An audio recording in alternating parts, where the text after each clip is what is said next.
시장 보기 시시각각부터 시작해 보겠습니다. 오늘 장 마감가를 토대로 해서 전략도 세워봐야죠. 자, 오늘은 JBS타 김난 팀장과 함께하겠습니다. 팀장님 어서 오세요. 네, 안녕하세요. 네, 안녕하십니까.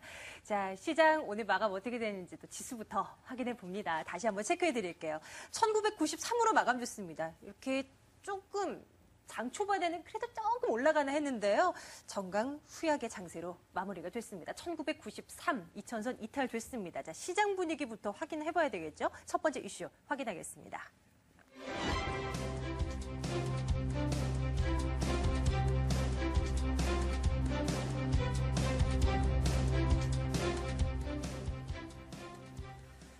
장 후반 돼서는 1990포인트도 조금은 위협받는 모습 나타나기도 했는데요. 여러 가지 불안감들이 있긴 합니다. 조금은 보수적인 대응이 필요하다라고 계속해서 말씀드리고 있고요. 우리 김단 팀장님의 말씀도 함께 드릴게요. 네, 팀장님께서는 한 지난달쯤부터 계속해서 3월은 코스피가 그래도 좋을 수 있다라는 말씀을 계속 해주셨어요. 아직까지는 좀 불안하거든요. 이제 조금만 더 견디면 되는 겁니까? 어떻게 판단 가능해요? 네, 조금만 더 견뎌보시면 될 것 같습니다. 우선은 그동안 국내 증시가 계속해서 글로벌 증시랑 디커플링 될 수밖에 없었던 요인 중에 하나가 또 뱅가드 펀드 그 물량 청산에 대한 그런 주가의 발목을 잡았었던 요인이 있었는데 그 마디를 좀 해석을 하셔야 될 것 같은데 어느 정도 절반 이상 청산이 되는 시점이 한 3월 말에서 4월 초 정도가 됩니다. 그렇기 때문에 수급적으로 그동안 시가총액 상위 종목 위주로 수급이 상당히 좀 불안했었는데 그런 요인들이 어느 정도 해소될 수 있다라는 측면에서 지금 현재 변동성이 상당히 확대가 되고 있는데 아주 안 좋은 악재들만 있는 것은 아니다. 먼저 이렇게 좀 말씀을 드리도록 하겠고요. 반대로 얘기를 해보면 시가총액 상위 종목 위주로 수급이 개선이 될 수 있다라는 점을 먼저 말씀을 드리고 가도록 하겠습니다. 다들 아시겠지만 주간 단위로 많은 이벤트들이 상당히 좀 많이 포진해 있는 가운데에요. 북핵 리스크도 또다시 한번 좀 불거지고 있고 또 선물 그 동시만기일도 이번 주 목요일 날 또 자리를 하고 있는데 외인들이 그동안 프로그램 누적 잔고가 상당히 좀 많았던 가운데에서 청산의 움직임을 조금씩은 보여주고 있는데 저는 의외로 이번 만기일은 무난하게 지나갈 수 있지 않을까 이렇게 또 예상을 해봅니다. 차익 잔고 물량이 가득 찼는데도요? 가득 찼음에도 불구하고 그 매도량으로 봤었을 때 예년과 그렇게 크지 않은 수준이라고 보고 있거든요. 오히려 누적 잔고는 상당한데도 말이죠. 그리고 수급상으로 봤었을 때 중국 쪽에서도 계속해서 자금이 좀 유입이 되고 있고요.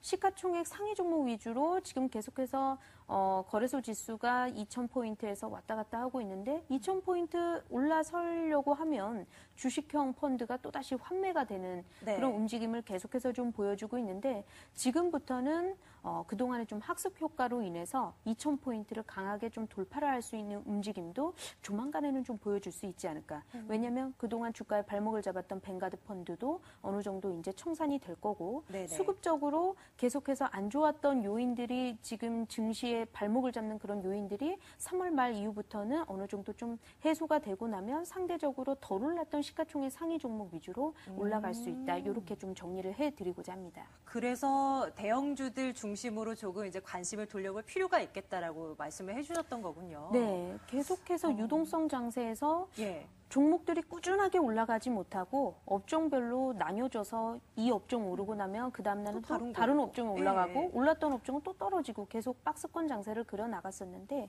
방향성에 대해서 한 4월 달부터는 보여줄 수 있는 장이 시작되리라고 보고요. 그 키는 시가총액 상위 종목들이 되지 않을까 이렇게 예상을 해드리도록 하겠습니다. 수급은 어떻게 분석해야 될까요? 물론 이제 최근의 흐름이긴 한데 외국인 투자자들이 코스피 시장에서 매일매일 사는가 싶더니 최근에는 좀 팔자로 돌아서는 눈치고요. 그 물량들이 코스닥 시장에 외국인들이 눈독을 들이는 종목들 좀 있는 것 같아요. 이런 분위기가 좀 일단은 이제 만기도 있고 여러 가지 변수도 있으니까 외국인 투자자들도 좀 그런 생각을 한 걸까요? 일단은 코스닥 시장 갔다가 조금 있다 오자 뭐 이런 생각일까요?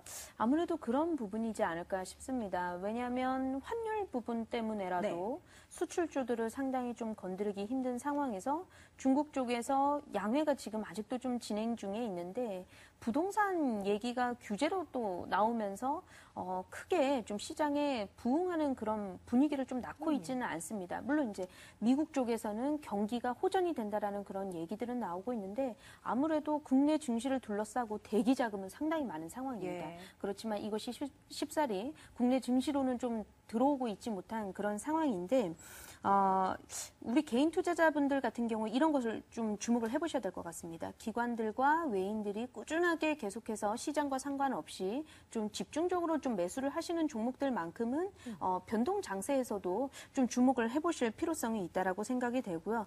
또 최근에는 중국계 자금, 국부펀드를 기초로 해서 중국계 자금이 상당히 좀 입성을 하고 있는데 그러면 중국인이나 아니면 외인들 같은 경우에 과연 국내 시장에 그 자금이 막강한 자금이 들어왔을 때 과연 뭐를 살 것인가에 좀 집중을 해보셔야 되겠고요. 아주 소형주들 우리도 잘 알지 못하는 그런 종목들을 사기보다는 네. 그 나라를 대표하는 굉장히 좀 대형주, IT 섹터, 전방 산업에 있는 그런 종목들을 고르지 않을까라는 부분들도 좀 생각을 해보셔야 될 것 같습니다. 그렇겠네요. 그러니까 시장이 아무리 좀 변동성 요인들도 많고 흔들린다 하더라도 예. 그 시장에서 나는 무소의 뿔처럼 나가리라 생각을 하시고 중장기적으로 꾸준하게 올라갈 수 있는 또 외인들과 기관들도 꾸준하게 조금씩 시장의 상황과 상관없이 매수를 하고 있는 종목만큼은 우리도 관심을 가져볼 필요가 있다. 이렇게 좀 보셔야 될 것 같습니다. 시가총액 상위 종목 가운데서도요. 물론 IT는 뭐 우리나라를 대표하는 그런 산업이니까 자동차도 대표하는 산업이긴 한데 자동차에 대한 시각은 조금 부정적입니까? 그래서 이번 금통위 얘기가 예. 또 나오고 있죠. 금통위에서 금리 인하를 하기는 어려워도 적어도 총액 대출 그 제도를 그 한도를 확대를 해서라도 유동성 부분은 우리도 좀 해결을 해보겠다. 워낙에 수출 기업들이 힘들다 이런 얘기들이 나오고 있다 보니까 만약 이대로 금통위에서 얘기가 나와준다라고 하면 목요일, 금요일 잠깐 반짝 랠리는 좀 있을 수 있다라고 생각을 하는데요. 구조적인 사이클도 좀 생각을 해봐야 될 것 같습니다. 현대차 같은 경우에는 이번 하반기까지 신차에 대한 모멘텀이 예. 별로 없다라는 것도 좀 염두에 두셔야 될 것 같습니다. 그렇죠. 그런 것들 네. 상당히 좀 중요하겠고요. 삼성전자 같은 경우에는 1, 4분기 실적에 대한 그런 모멘텀까지 어떻게 끌고 갈 수 있을 것인지 갤럭시 S4 이제 언팩 행사가 임박했죠? 임박했습니다. 예. 이것이 실적 발표까지 얼마만큼 끌고 갈 수 있을 것인지에 대해서도 좀 주목을 해보셔야 될 것 같습니다. 예, 중국 얘기 잠깐 해주셨는데요. 이어가도록 하겠습니다. 오늘 주식시장 내에서요. 중국 관련 그 수혜주, 소비 관련주들의 움직임이 참 좋았습니다. 흐름 쫓아가 보도록 하겠습니다.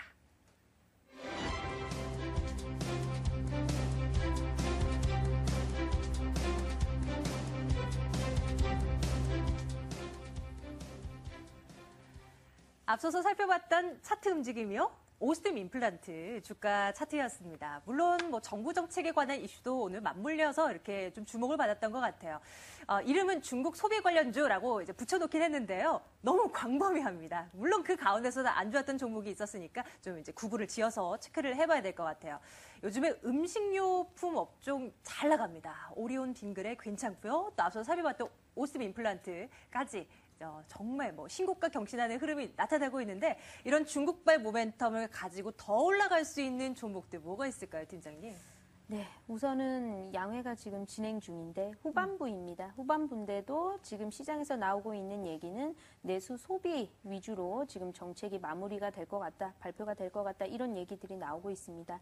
벌써 그런 것들을 국내 증시에서는 주가가 선행이 되고 있는 것 같습니다. 오리온도 그렇고요. 그리고 오스템 임플란트, 빙그레 음식료 업종 위주로 상당히 좀 많이 오르고 있는 모습인데 제가 일전에 락앤락이라는 종목을 또 소개를 해드렸던 것 같습니다. 중국에서 매출 비중이 그 해외 매출 비중에서 중국 쪽 매출 비중이 상당히 좀 높았었는데 기술적으로 반등을 좀 보여주면서 계속해서 좀 상승 랠리를 좀 끌고 오는 그런 모습인데 우리가 중국 쪽 하면은 크게 두 가지로 보셔야 될 것은 소비 관련한 그런 섹터 쪽이 있고요. 그리고 인프라 쪽도 좀 네. 보셔야 될 것 같습니다.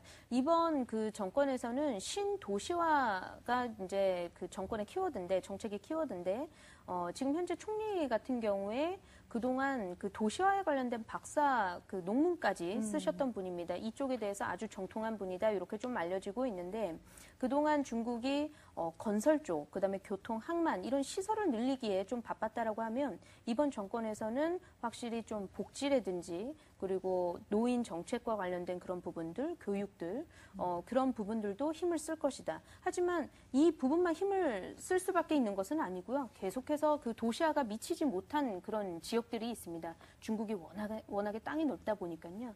결국에 인프라는 중국이 계속해서 성장을 해 나가는 데 있어서 끌고 갈 수밖에 없는 그런 부분들. 그러면 국내 시장에서 어느 정도 좀 수혜를 받을 수 있는 그런 기업들, 뭐 두산 인프라코어, 네. 공작기계 쪽도 되겠고요. 그다음에 두산 중공업, 아직 많이 오르지 못했던 그런 업종들은 한 번쯤 또 반등을 보여줄 수 있는 모멘텀이 있다라고 보여지고요. 음식료 업종 같은 경우에도 상당히 좀 좋게 보고 있는 게 오리온.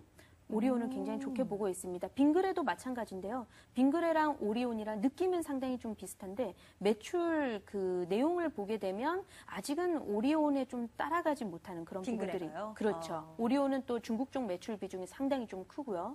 한 해 또 매출이 1조가량 또 보여지고 있고, 물론 빙그레도 상당히 많이 올라왔습니다. 500억 정도 매출을 한다라는 그런 아주 성장을 많이 보여주고 있다라는 얘기는 올라오고 있는데, 그래도 이런 모멘텀이 불 때마다 항상 대장주가 먼저 올라가는 그런 그 경향이 있다 보니까요. 굳이 공략을 하실 거면 안전하게 좀 대장주를 공략하는 거 예. 나쁘지 않다라고 보여지고, 오스템 임플란트는 개인적으로 글쎄요, 좀 많이 오른 감이 좀 이미? 예, 있다 이렇게 좀 보겠습니다. 네네. 1년 전만 하더라도 상당히 제가 관심 있게 봤었던 종목이고 그쪽 관계자분들도 물건을 없어서 못 팔 정도다.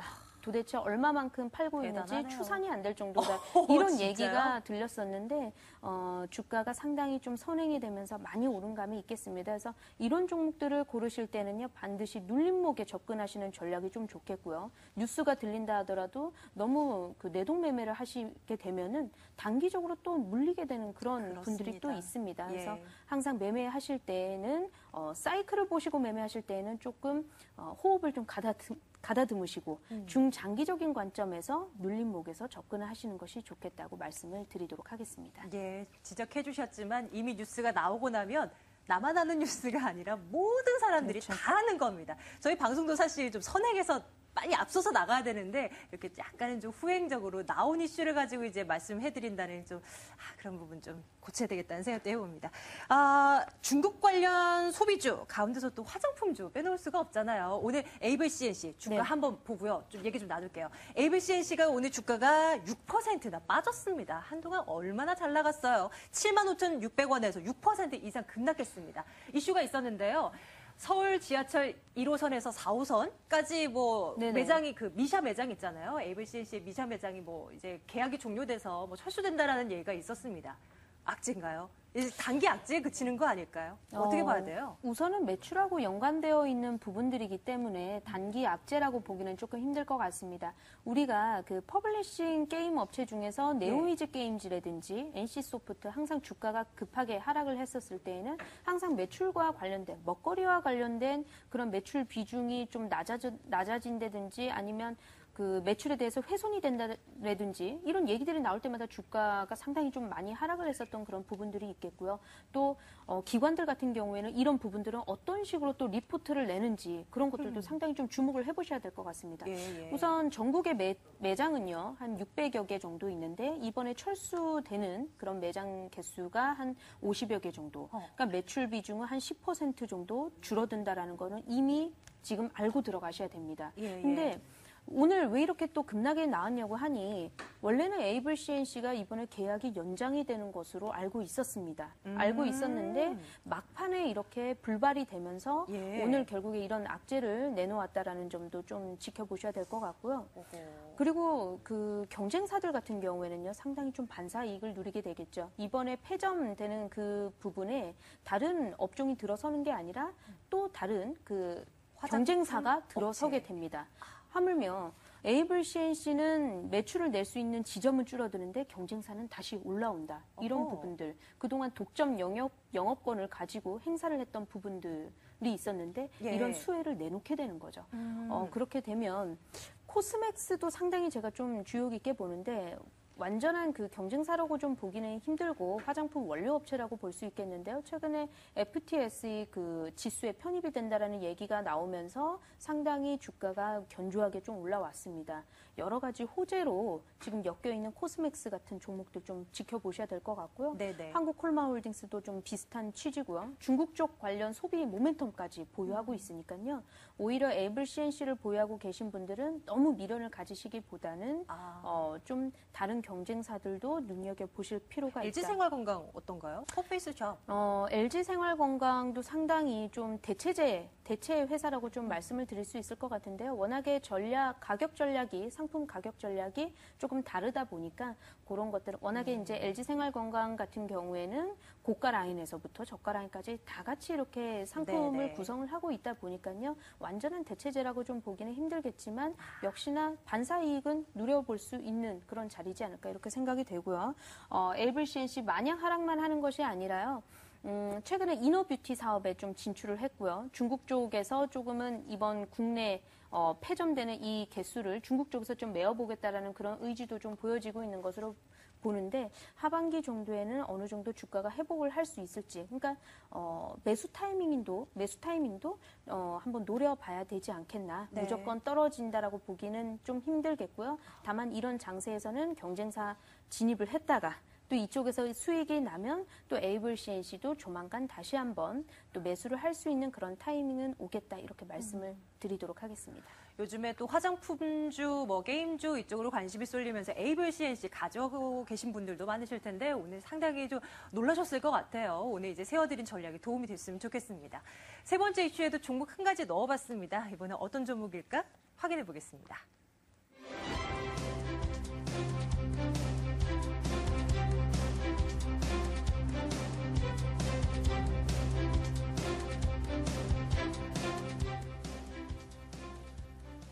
게임주들이 슬금슬금 올라옵니다. NC소프트 점검할게요. 오늘 장에서 3% 이상의 강한 모습을 보이면서 14만 4천 원 선까지 올라왔습니다. 팀장님, 이제 네. 게임주들 다시 날개 달기 시작한 걸까요? 어떻게 보십니까? 지금 변동 장세잖아요. 근데 작년 3월과 비슷한 느낌이 듭니다. 작년 3월에 주도주가 없었을 때 모바일 게임 업종, 카지노 업종, 놀자주들 위주로 상승을 좀 보여줬었는데 그런 축소판을 이번 주에 좀 보여주고 있는 것은 아닌가라는 생각이 들고요. 카지노 관련해서 그 업종으로 외인들이 또 매수세가 들어오고 있고 또 모바일 게임 업종은 그 가운데서 또 상승세를 보여주고 있고 상당히 좀 그런 장세다 이렇게 좀 말씀을 먼저 드리고요. NC소프트는 퍼블리싱 쪽에 이제 더 강점이 있는 회사인데 리니지를 모바일 게임으로 내놓는다는 얘기가 있습니다. 상당히 저도 좀 기대를 하고 있습니다. 팀장님 게임 좋아하세요? 리니지는 제가 한 번도 못 해봤지만 네네. 워낙에 이쪽 게임을 좋아하시는 분들은 많이 뵀었습니다. 그런 것들로 인해서 네. 우리가 플랫폼을 새로운 플랫폼을 출시를 했었을 때 그 얼마나 열기가 있을지 상당히 좀 기대가 되고요. NC소프트 주가는 상당히 많이 하락을 했습니다. 지금 가격에서는 어느 정도 대바닥권이지 않나 이렇게 예상을 해보면서요. 네. 이 종목 들고 계신 분들 특히나 손실권에 계신 분들 상당히 많으시리라고 생각이 되는데 지금 자리에서 매도하시기보다는 이 종목은 아주 기술적으로 탄력 있게 올라오기는 조금 힘들 것 같습니다. 하지만 중장기적으로 그리고 하반기에는 또 신작에 대한 모멘텀이 있지 않겠습니까? 지금 장세에서 이 종목을 들고 있다 하시는 분들은 가지고 가시는 전략이 맞을 것 같습니다. 다만 시간은 중장기적으로 조금은 보셔야 될 것 같고요. 반대로 좀 컴투스를 말씀을 드리겠습니다. 모바일 게임주. 예. 네, 모바일 게임의 대표적인데 단기 급등에 따른 좀 부담은 있습니다. 그런데 워낙에 모바일 게임 이 시장이 얼마만큼 성장을 할 수 있을지 지금도 많이 성장을 했지만 더 성장을 할 수 있다라고 보고 있기 때문에 지금 주가가 중장기적인 시각에서는 많이 올라오지 않은 걸 수도 있습니다. 물론 단기적으로는 급등한 게 맞습니다. 그렇기 때문에 눌림목에서 꼭 잡아보시는 전략이 좀 좋을 것 같고요. 단기적으로 진입을 하셨던 분들은 우선 기술적으로 매도를 먼저 하시고요. 수익을 챙기시는 전략 나쁘지 않겠고. 야, 진짜 많이 올랐네요. 지금 많이 차트 올랐습니다. 보니까 최근 몇 달 사이 2월 중순부터 2월 중순에 28,000원대였는데 5만 원대까지 올라왔으니까. 그렇습니다. 와, 네. 그렇기 때문에 신규로 진입을 또 노려보고자 하시는 하시는 분들은 눌림목에서 접근을 하시면 좋겠고요. 예. 5만 원 아래에서 진입을 해보신다라고 하면 단기 기술적으로 반등 구간에서 수익을 노려보실 수 있는 구간이다. 이렇게 정리를 해드리겠습니다. 그런 게임주는 모바일 게임주 대체적으로 네네. 이제 조금 긍정적으로 봐도 되는 건가요? 이제 장기간 상승의 좀 일부분일 뿐이다? 뭐 이런 식으로? 모바일 게임 업종 같은 경우에는 구조적인 상승을 할 수 있는 그런 부분이 더 남아있다라고 이렇게 말씀을 드려야 될 것 같습니다. 예. 최근에 통신 서비스가 LTE 시장으로 좀 넘어오고 있지 않겠습니까? 속도가 그만큼 빨라졌다라는 건데 속도가 받쳐줘야 게임 시장은 성장을 한다. 이렇게 보셔야 될 것 같습니다. 우리가 386에서 486, 586 펜티엄 세대로 넘어오면서 게임 시장이 추억의 상당히 단어들입니다. 네. 많이 올라왔고 반대로 컴퓨터 게임이 아닌 그런 게임 업종은 또 내려갔었습니다. 시장이 사양 산업을 길을 걷게 됐었는데 모바일 게임 시장은 지금부터도 성숙 단계가 아니라요. 계속해서 성장을 할 수 있는 단계이기 때문에 중장기적인 관점에서는 여전히 관심 있게 보셔야 되는 그런 업종입니다. 예, 알겠습니다. 자, 이제 내일을 위한 준비 좀 해볼게요. 지지부진한 모습 계속 이어지고 있죠. 언제쯤 재밌다라는 말이 나올지 모르겠습니다. 일단 오늘 시장만 놓고 보면요, 팀장님. 딱 지금 코스피, 코스닥 나란히 놓고 보니까 화살표부터 다르거든요. 이런 온도 차이 계속 조금 더 이어지는 겁니까? 아마 이번 주 후반까지는 계속해서 이어지리라고 좀 생각이 되고요. 글로벌 증시도 계속해서 신고가를 갱신하고 있는 가운데 조금씩 눌렸다 가는 그런 모양새를 좀 보여줄 수가 있겠죠. 그런 부분에서 국내 증시는 외인들의 매수 대기 자금이 좀 들어오면서 본격적인 상승세가 기대가 되니까요. 지금 증시에서 너무 낙담만 하고 계시지 마시고요. 네. 오히려 반대로 좀 매수의 기회로 삼아보시는 전략이 좋겠습니다. 그리고 이제 그동안 제가 추천했었던 종목들 가운데서 대연하고 AP 시스템이 오늘 거의 상한가에 육박하는 급등을 보여주면서 저 박수 한번 네, 칠게요. 드디어 목표가에 달성을 했습니다. 좋아요, 좋아요. 네, 1,600원 목표가 네네. 달성을 했고 AP 시스템은 10,000원을 제시를 했는데 그냥 오늘 시장에서 전량 이익 실현 하시는 전략을 네. 제가 드리도록 대연도요, 하겠고요. 팀장님? 대연도 마찬가지입니다. 마찬가지고. 대연은 네. 목표가 달성했기 때문에 이익 실현, AP 시스템은 10,000원은 안 왔지만 9,280원 네. 부근 내일 시장에서 매도를 하셔서 수익을 꼭 챙기시기를 바라겠고요. 그리고 많은 분들이 우려하고 계시는 대한전선. 대한전선의 대한전선. 경우에는요. 제가 주말에도 여러 가지로 좀 공부를 많이 하고 왔습니다. 예, 예. 부채가 여전히 1조 4천억 원 정도 가지고 있지만 회사 계속 경영에 대한 그런 문제는 전혀 이상이 없다라는 점. 그리고 네. 오늘 기술적으로 드디어 바닥을 확인하는 징조가 나왔다라는 점에서 이 종목은 계속해서 보유 사인을 드리면서요. 제가 꾸준하게 AS 해드리도록 하겠고요. 팀장님, 대한전선 목표가 다시 한 번만 말씀해 주세요. 목표가는 5,000원 계속해서 좀 고집을 하겠습니다. 아랫단. 아랫단은요, 3,300원 제시를 해드리도록 꼭 하겠습니다. 지켜주셔야겠습니다. 네, 꼭 예. 지켜주시고요. 사실은 3,300원 이탈을 했었을 때 이 부분을 제가 디테일하게 좀 전략을 제시를 해드려야 될 것 같은데요. 종가상으로 3,300원을 이탈을 했었을 때를 네네. 그때를 매도 타임으로 잡아주시기를 바라겠습니다. 알겠습니다. 예. 그리고 원일 특가 한국선제 우리 ETI는 계속해서 보유하는 전략으로 말씀드리고 네. 알겠습니다. 수익이 나겠죠? 아, 그럼요. 당연하죠. 대현과 AP 시스템 이 두 종목은 정말 화려한 오늘 상승세 보이면서 이익 실현 이제 구간입니다. 목표가 달성했고 달성하지 못했지만 충분히 이익 실현 가능하다라는 거 체크해드렸고요. 나머지 종목에 대한 부분도 AS를 계속해서 해드리고 있습니다. 종목 수익 잘 나면 우리 팀장님 오늘 방송에서 뭔가 해주신다고 하셨죠? 네, 언젠가는. 그랬습니다. 네, 이거 올 수익 났을 때 저희가 팀장님께 뭔가 좀 요구를 좀 해보도록 하겠습니다. 조금 걱정이 되네요. 자, 어쨌거나 좋은 수익 내주셔서 너무 감사하고요. 우리 시청자분들도 팀장님의 덕분으로 좀 빨리 부자 되셨으면 좋겠습니다. 오늘 JB스타 김남 팀장과 함께 시장 분석도 해봤습니다. 팀장님 말씀 고맙습니다. 네, 감사합니다.